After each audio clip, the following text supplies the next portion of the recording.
back to my YouTube channel. This is the day 4 of my Japan adventures, and today I will be chasing Mount Fuji. Our journey began at the Tokyo station, where we hopped on a bus and headed to our first stop, the Oishi Park in Kawaguchi. This park offers stunning views of Mount Fuji, but today the mountain decided to play a little hide and seek. Unfortunately, I did not see Mount Fuji and only managed to catch a few glimpses, as it was covered in clouds most of the day and it also started raining later on. But even though the weather didn't cooperate, we still had an amazing day, explored some beautiful sights and had some really yummy food. This park has these very pretty flowers and nice views, which was still a great start to the day. This is also a very popular photo spot, so people would pose amongst the flowers with Mount Fuji in the background.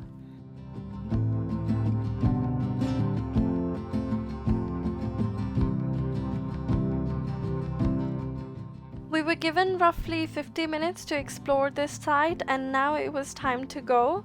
Next, we made a quick stop at the Lawson near Kawaguchiko station. Our guide got everyone either ice cream or coffee here, which was very sweet of him. This is also a Mount Fuji viewing point, so on an ideal non-cloudy day, you should see Mount Fuji behind the Lawson. Ice cream. Thank you. Ice cream. Yeah. Next up, we arrived in Oshino Hakkai, a village nestled in the Fuji 5-lake region. We saw a glimpse of Mount Fuji and the whole group got really excited. We thought it was all gonna clear up and we'll see Mount Fuji soon.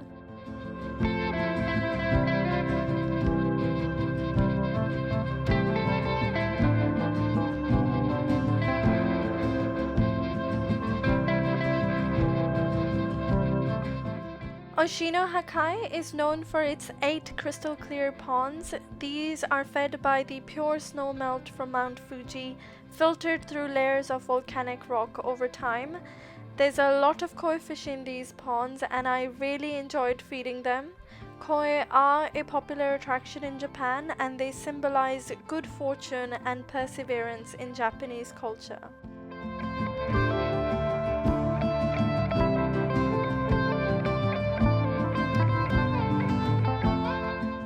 Here, I had the chance to eat in a traditional Japanese restaurant with floor seating.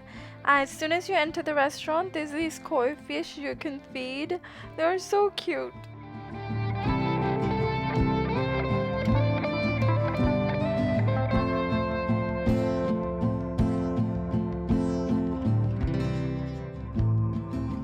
In most traditional Japanese restaurants, you have to take your shoes off, so I took my shoes off and made my way inside.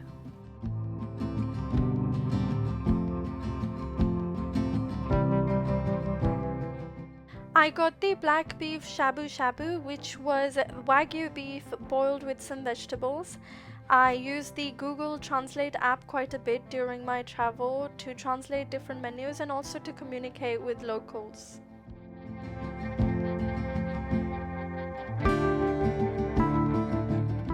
The food here was really nice and I really enjoyed the experience.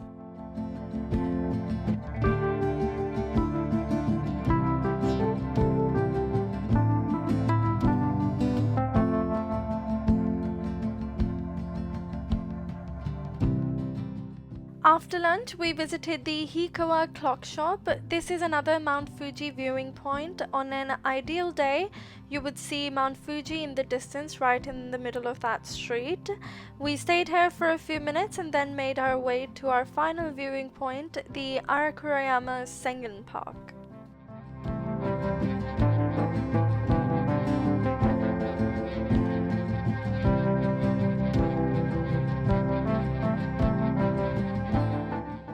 This park is famous for its stunning views of Mount Fuji and the Chirato Pagoda.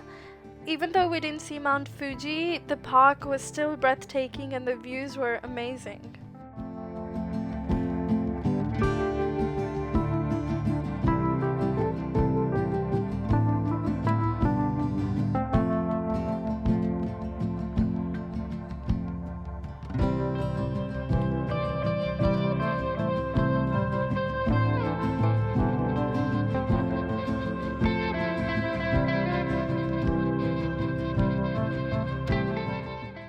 This sign said there's a bear in the area, and I kind of got scared, but nobody else seemed bothered.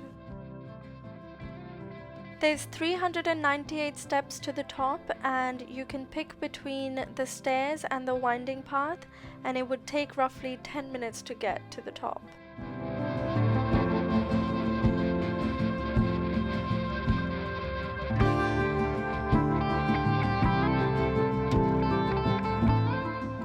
As soon as you reach the top, you see the 3 signs you've always wanted to see together.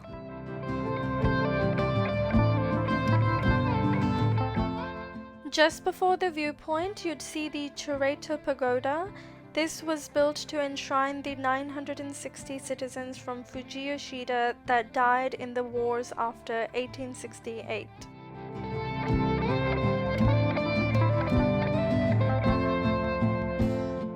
As you go up the stairs, you can constantly look back at the view, just getting better and better. But when you reach the top, it is just amazing. There's a lot of seating space here, so you can just sit, relax, and enjoy the view.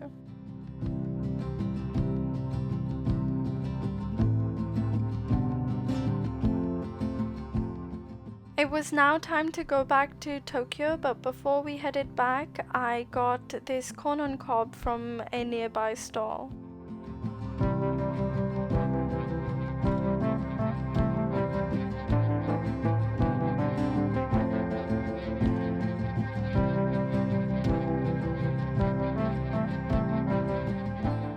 I booked my excursion with Get Your Guide, and I would leave a link in the description in case you want to book the same excursion.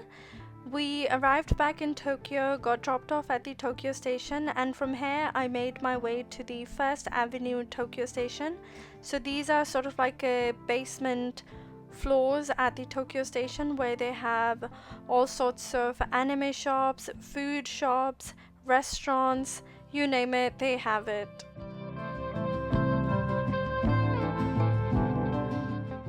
As I was browsing through here, I wasn't really planning on buying anything, but then I saw this Pokemon Tokyo Banana Pikachu cake sweet thing and I had to buy it.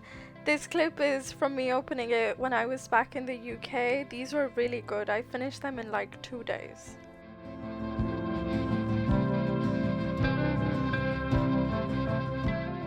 After a lot of walking, I got a bit hungry, so I got these seafood dumplings at the Yokohama Kyoken. These were really nice, but because they just made them, they were really hot and I kept burning my mouth because I had no patience.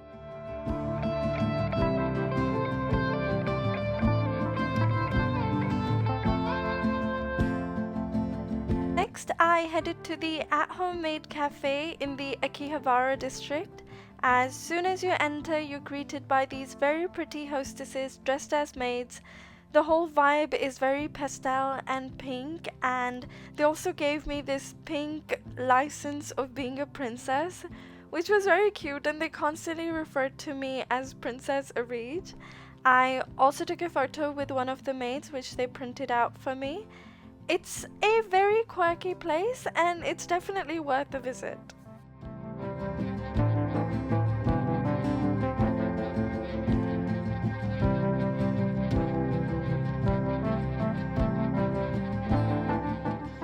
I walked around the Akihabara district a bit more before heading back to my hotel.